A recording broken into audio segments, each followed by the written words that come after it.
وعملوا على تحويل الإدارة إلى إدارة قومية قادرة على التجاوب مع ظروف الصرف واستيعاب الإنتاج الصناعي. لا ننكر ظهور عظماء في منعطفات التاريخ، ولا ننكر الدور الريادي الذي خلقه شكل الارتباطات والعلاقات المجتمعية الجديدة في بدايتها، لكن ما قدمها الشعوب والأمم من دمائها بدماء شبابها وميراث أجدادها ورصيدها، وخاصة في المرحلة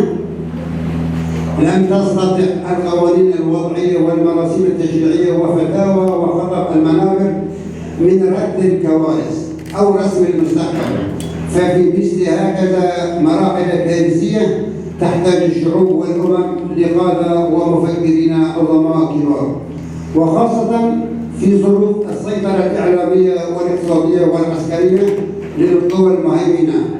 هؤلاء القادة يجب أن يكونوا ذا معرفة وإرادة وتضحية قادرة على تحمل وتخطي هكذا واقع.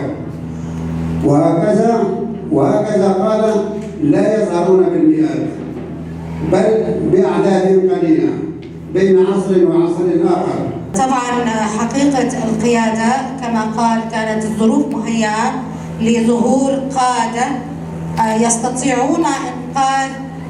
البشرية وإنقاذ المكونات التي سموها بمسميات هم أرادوها أن تكون من طبقات العبيد، وهم أرادوها أن تكون شعوبا متخلفة. استخدموا من خلال لذلك استخدموا كل الوسائل عبر نظام دام أكثر من 5000 سنة، ولكن ما تغيب عن هؤلاء السلاطين أن الإنسان دائما البشرية بتدفق، أن هناك الآلهة التي قاومت على مدى العصور والتي استطاعت أن تكون أما لتنجب اليوم قائدا كونيا حتى يستطيع أن يكون المنقذ ليس لشمال وشرق سوريا ولا للشرق الأوسط فقط وإنما للعالم أجمع. كانت الدول الغربية تقوم بهذه السياسة بالهيمنة على الشرق الأوسط بما فيه الشعب الكردي، الشعب العربي، أي شعب من الشعوب. من أي سياسة بدأت؟ السياسات الأوروبية من سياسة فرق تسد. هذا كان شعار الدولة أو الإمبراطورية إنجلترا البريطانية، وفعلا قامت بهذا المثل وطبقته على أرض الواقع من خلال تقسيمها للدول وظهور دول بمعتقدات مثلا أثنية علمانية بأسماء مثلا ظهور جمهوريات، حكم ملكي، حكم جمهوري، حكم إسلامي. المدني الديمقراطي بأن يأخذ وضع شخص مثل القائد على محمل إنساني بحت، ولكن أسفاً لا زال العالم يمارس أقصى أشكال الظلم والاضطهاد بحق إنسان يحمل بين يديه مشروعاً منقذاً للبشرية، وإن دل على شيء لهو دليل العقلية السلطوية والإقصائية للرأي الآخر. وما مفهوم الديمقراطية التي صرعوا رؤوسنا بها هي شعارات مزيفة تصب في خانة الإعلام والصرف البعيد عن الإنسانية والوجدان العالمي. فالحياة تكوين قائم على الانفتاح الإنساني لتحقيق التواصل الاجتماعي والتعايش البشري المرادي لبناء مجتمع إنساني يحقق غايات إنسانية في التكامل. ذلك أن التكامل هو عملية التفاعل والتبادل، وتتحقق بعد ذلك التقارب والتفاهم للتوصل إلى غايات مشتركة تقود نحو التعايش السلمي وضمان الحقوق والمصالح المشتركة بعيداً عن الصراع والنزاعات والحروب. فالانفتاح ضرورة حيوية يفرضها الواقع الحتمي لاجتماعية الإنسان من أجل تحقيق الاتفاق المشترك من أعلى مستوياته،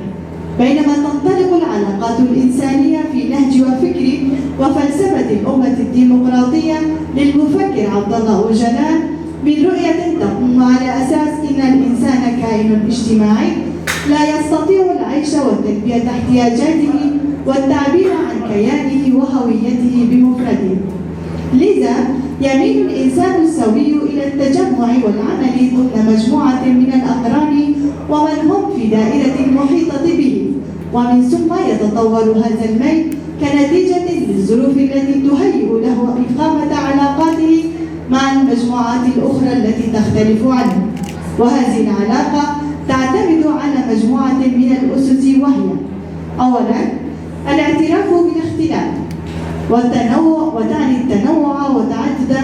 ثقافة طبيعية، وهي عكس ثقافة التفرد والتفوق العرقي الوضعي. ففي الكتاب المقدس عند المسلمين القرآن الكريم على سبيل الذكر هنالك العديد من الآيات التي تشير إلى الحكمة الإلهية في هذا الاختلاف. هذه سليمان انضم komîteya Azadiya Rêberê ابو ام ایرو لهاری ما شه بایم و اف ندو هاتیل دار خستن پناهی که هاتیل دار خستن جبو قام کاره بن حیا کیجان آسته فکر و فلسفه رهبر ابو الهندر و هریمه ده هاتی بلاف کرن نه تنه بلاف کرن نه تنه گوتن دویگو پراتیک ببه حیا کیجان آسته هاتی پراتیک کرن